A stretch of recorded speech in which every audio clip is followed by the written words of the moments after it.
दोस्तों नमस्कार। दोस्तों आज हम 58 पार्ट स्टार्ट कर रहे हैं। ये अब नई टाइप स्टार्ट हो गया क्वेश्चन की। मोस्ट इंपॉर्टेंट कंसेप्ट है ये इंटीग्रेशन के अंदर। इंटीग्रेशन के अंदर हम इंडेफिनिट इंटीग्रेशन कर रहे हैं, जबकि मैं पहले भी कई बार बता चुका हूं कि इंटीग्रेशन के दो टाइप्स होते हैं। एक आपका डेफिनेट इंटीग्रेशन और एक होता है इंडेफिनिट इंटीग्रेशन।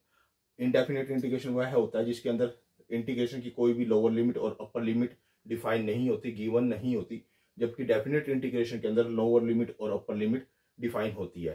12th क्लास के अंदर इंडेफिनेट इंटीग्रेशन का जो कंसेप्ट है और डेफिनेट इंटीग्रेशन का कंसेप्ट है, दोनों के अलग अलग चैप्टर्स गिवन है, तो दोनों को अलग अलग हम करेंगे। पहले हम इंडेफिनेट इंटीग्रेशन कर रहे हैं क्योंकि ये उसका बेस है। और मैं आपसे एक रिक्वेस्ट भी करना चाहूंगा कि अगर आप इंडेफिनेट इंटीग्रेशन का कंसेप्ट कर रहे हो, स्टार्ट कर दिया है, अगर उससे पहले आप अगर आपने डिफरेंशियल इक्वेशन नहीं किया या डेरिवेटिव नहीं किया, तो उससे पहले आप पहले डेरिवेटिव को कीजिए। डेरिवेटिव मैंने 1 से लेके 67 वीडियो मैंने अपने यूट्यूब चैनल पे अपडेट की हुई है, वहां पर जाइए, वहां पर सीक्वेंस वाइज उन वीडियो को देखिए, फिर आप इंटीग्रेशन के कंसेप्ट पे आना। इंटीग्रेशन के कंसेप्ट को आप एंटी डेरिवेटिव भी बोल सकते हो, परमिटिव भी बोल सकते हो, और साथ में इंडेफिनेट इंटीग्रेशन भी बोल सकते हो। जो आज हम नया कंसेप्ट स्टार्ट करने के लिए जा रहे हैं, इस कंसेप्ट के अंदर क्या है कि जैसे इंटीग्रेशन करना होगा, दो इकट्ठे फंक्शन, दो फंक्शन एक साथ दे रखे होंगे। अब जो दो फंक्शन एक साथ दे रखे होंगे, उन दोनों फंक्शन को कैसे हम अटेम्प्ट करेंगे, कैसे करेंगे? तो क्या करेंगे, एक को u मान लेंगे, एक को v मान लेंगे। जो फर्स्ट है u को ऐसे कैसे, सेकंड का इंटीग्रेशन, यानी कि सेकंड का इंटीग्रेशन, ये सेकंड का इंटीग्रेशन, माइनस में सारे का इंटीग्रेशन, ये लिखा रहना है सारे का इंटीग्रेशन। फिर क्या करना है, फर्स्ट का डेरिवेटिव, ये जो है u यानी कि फर्स्ट का डेरिवेटिव कर दिया मैंने, यानी कि ये u लिखा हुआ है डी वाई में dx और u। आप क्या u यहाँ पे लिख लो, ये यहाँ पे लिख लो, ये u लिख लिया। इसका यानी कि फर्स्ट वाले का डेरिवेटिव और फिर सेकंड वाले का इंटीग्रेशन। जब ये दोनों सोल्व हो जाए तो इसके साथ dx लगा के फिर इस सारे का इंटीग्रेशन करना है। ये बात याद रखना। दोबारा सुन लो कि फर्स्ट फंक्शन ऐसे कैसे, सेकंड का इंटीग्रेशन, माइनस में इंटीग्रेशन लगा दिया पूरे के पूरे साइन पे। अंदर क्या करना है, फर्स्ट का डेरिवेटिव, सेकंड का इंटीग्रेशन। जब ये दोनों सोल्व हो जाए तब इस सारे का इंटीग्रेशन करना है, यानी कि ये वाला इंटीग्रेशन करना है। ठीक है। अब इसके अंदर कि कौन सा फंक्शन पहले लें, कौन सा फंक्शन बाद में लें, कि फर्स्ट फंक्शन किसको कंसीडर करें, सेकंड फंक्शन किसको कंसीडर करें। जो डिफरेंशिएशन में होता था उसके अंदर कोई ऐसा स्पेसिफिक रूल नहीं था कि हम किसको फर्स्ट फंक्शन ले और किसको सेकंड फंक्शन ले जब हम डेरिवेटिव सोल्व करते थे। लेकिन इंटीग्रेशन के कंसेप्ट के अंदर एक आइलेट का फॉर्मूला बन गया है, ये आइलेट का फॉर्मूला बन गया, जिसका मतलब क्या है, आपको इसके अकॉर्डिंग फर्स्ट फंक्शन और सेकंड फंक्शन डिसाइड करना पड़ेगा, फिर आप उसका इंटीग्रेशन कर सकते हो। जैसे क्या है, आइलेट्स का मतलब पहला क्या है, I stand for inverse function, L stand for logarithm function, A stand for algebraic function, T stand for trigonometric function, E stand for exponential function. यानी कि इस सीक्वेंस के अकॉर्डिंग आपने फंक्शन डिसाइड करना है कि फर्स्ट फंक्शन किसको लेना है, सेकंड फंक्शन किसको लेना है, थर्ड किसको लेना है। जैसे ये फर्स्ट फंक्शन अगर मान लो इनवर्स फंक्शन और लोगरिथम दे रखा है, तो पहले आप इनवर्स फंक्शन को फर्स्ट फंक्शन ले लोगे।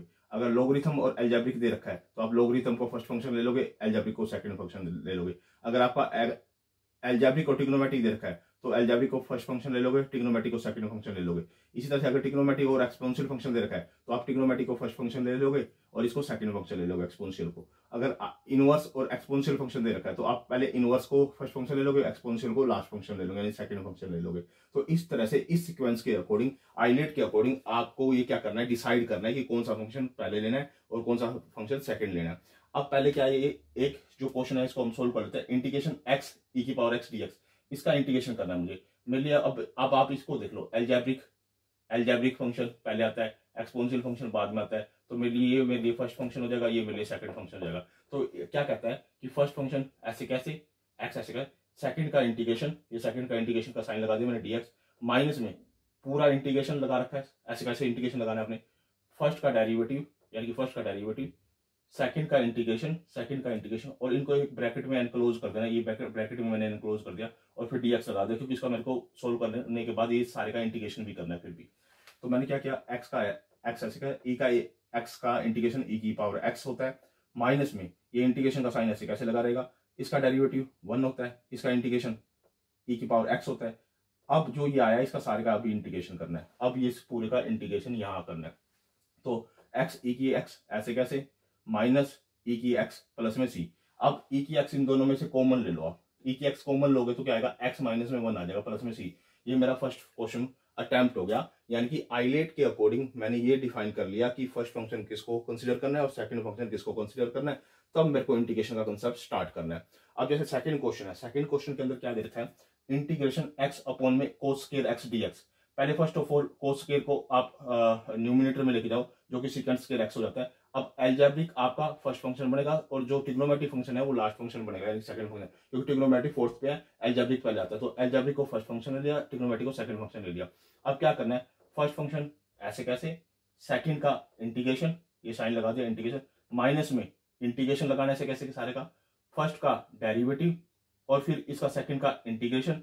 जब ये पूरा का पूरा सोल्व हो गया तो ही तो इसका बाद में इंटीग्रेशन करोगे डीएक्स को, पहले इसको सोल्व करना अंदर वाले को। तो x ऐसे कैसे, सेकंड स्क्वायर x का इंटीग्रेशन टेंजेंट x होता है, माइनस में इसका ddx, अगर डिफरेंशिएशन करेंगे तो क्या होगा 1 होगा, इसका इंटीग्रेशन करेंगे तो टेंजेंट x होगा और इस सारे का इंटीग्रेशन और dx। अभी इंटीग्रेशन अभी इसका पेंडिंग रहता है, ठीक है। अब x टेंजेंट x मैंने ऐसे कैसे लिख दिया, x टेंजेंट x ऐसे कैसे लिख दिया, और जो टेंजेंट x का इंटीग्रेशन होता है वो log cos mode of x होता है, ये यानी कि log कोस x मोड होता है प्लस में c। ये इसका हमारे पास क्या आ गया, सेकंड का आंसर आ गया। अब इसके बाद आपने ये देखा जो थर्ड क्वेश्चन है, थर्ड क्वेश्चन के अंदर क्या है, आपके पास एक एल्जेब्रिक फंक्शन दे रखा है और एक आपके पास एक्सपोनेंशियल फंक्शन दे रखा है, ये दो फंक्शन दे रखे हैं। अब इन दोनों फंक्शन को आप ध्यान से देखो, फर्स्ट फंक्शन मैंने इसको कंसीडर कर लिया, सेकंड फंक्शन मैंने इसको कंसीडर कर लिया। फर्स्ट फंक्शन ऐसे कैसे, सेकंड का इंटीग्रेशन लगा दिया, यहाँ dx जरूर लगाना है आपने, ठीक है। माइनस में ये पूरा पूरा इंटीग्रेशन एक साइन लगाना है आपने, फिर फर्स्ट का डेरिवेटिव लगाना है और इसका सेकंड का इंटीग्रेशन dx, और ये सारे के साथ dx और लगाना है, क्योंकि बाद में हमने इसका भी इंटीग्रेशन करना है, इस सारे का भी इंटीग्रेशन करना है जब सोल्व होने के बाद। तो x प्लस में 1 ऐसे कैसे, 2 की पावर x का इंटीग्रेशन क्या था, 2 की पावर x अपॉन में log 2, माइनस में इंटीग्रेशन का साइन ऐसे कैसे। अब इसका अगर डेरिवेटिव करोगे तो क्या आता है, इसका x का 1 आएगा, इसका क्या आएगा 0 आएगा, तो ये 1 हो गया। और इसका इंटीग्रेशन करोगे तो 2 की पावर x अपॉन में log 2 और सारे का dx, यानी कि अब इस सारे का भी आपको क्या करना है, इंटीग्रेशन करना है। अब x प्लस 1 ऐसे कैसे, ये ऐसे कैसे लिखा आपने, माइनस में ऐसे कैसे। अब इसका log 2 बाहर आ जाएगा, ये बाहर आ गया। अब इसका इंटीग्रेशन करोगे तो क्या है, 2 की पावर x अपॉन में log 2 है प्लस में c। अब क्या कर सकते हो आप, देखो ये माइनस है बीच में, ये log 1 है और ये log एक पावर 2 पावर है, यानी कि इसका एलसीएम लेके आप इसको सोल्व करके जब लिखोगे तो आपके पास आ जाएगा 2 की पावर x, दोनों में है कॉमन है, ये रहा मैंने कॉमन बाहर ले लिया, 2 की पावर x अपॉन में स्केयर मैंने बाहर कॉमन ले लिया, log 2 का होल स्केयर, ये अंदर ये बच जाएगा यहाँ पे, साथ में इसका क्योंकि log की पावर यहाँ 1 थी जो कि एक साथ मल्टीप्लाई होकर log 2 यहाँ रह जाएगा और माइनस में 1 ये इसके साथ आ जाएगा अंदर और प्लस में c, यानी कि ये मैंने बाहर कॉमन ले लिया। आप भी इसको कॉमन लेके इसको सोल्व कर सकते हो। पहले आप इसका एलसीएम ले लोगे, पावर 2 यहाँ एलसीएम में आएगी log 2 का होल स्केयर, तो इसके साथ एक पावर कट जाएगी तो एक पावर इसके साथ मल्टीप्लाई में हो जाएगी, वो मैंने इसके साथ लिखा हुआ है, यानी कि x प्लस 1 और log 2 लिखा हुआ है। और यहाँ पे तो 2x बाहर आ गया, 2 की पावर x, और ये भी 2 की पावर x बाहर ही आ गया था, तो यहाँ 1 रह जाएगा प्लस में c, यानी कि ये मेरे पास ये और बाहर ये कॉमन मेरे पास आ जाएगा। अब जो फोर्थ क्वेश्चन है, फोर्थ क्वेश्चन के अंदर क्या कहता है, इंटीग्रेशन एक्स स्क्वायर और e की power 3x dx। First function आपने इसको लेना है एल्जेब्रिक को, और लास्ट फंक्शन आपने किसको लेना है, एक्सपोनेंशियल फंक्शन को। अब ये जो फर्स्ट फंक्शन है, फर्स्ट फंक्शन के अंदर आप देखो ऐसे कैसे लिखा, सेकंड का इंटीग्रेशन e की पावर 3x माइनस में ये सारा इंटीग्रेशन, ये बड़ा इंटीग्रेशन है, ये बड़ा इंटीग्रेशन है, डेरिवेटिव ऑफ फर्स्ट, सेकंड का इंटीग्रेशन dx, और ये सारे का dx, क्योंकि जब इसको सोल्व कर लोगे आप, इसको सोल्व कर लोगे तो इसके बाद आपका इस सारे का आपने क्या करना है, इंटीग्रेशन करना है। तो एक्स स्क्वायर ऐसे कैसे, e की 3x बाय में 3 ये आ गया, माइनस में इसका अगर dx करोगे तो 2x आ जाएगा, और अगर इसका इंटीग्रेशन करोगे e की पावर 3x बाय में 3 आ गया,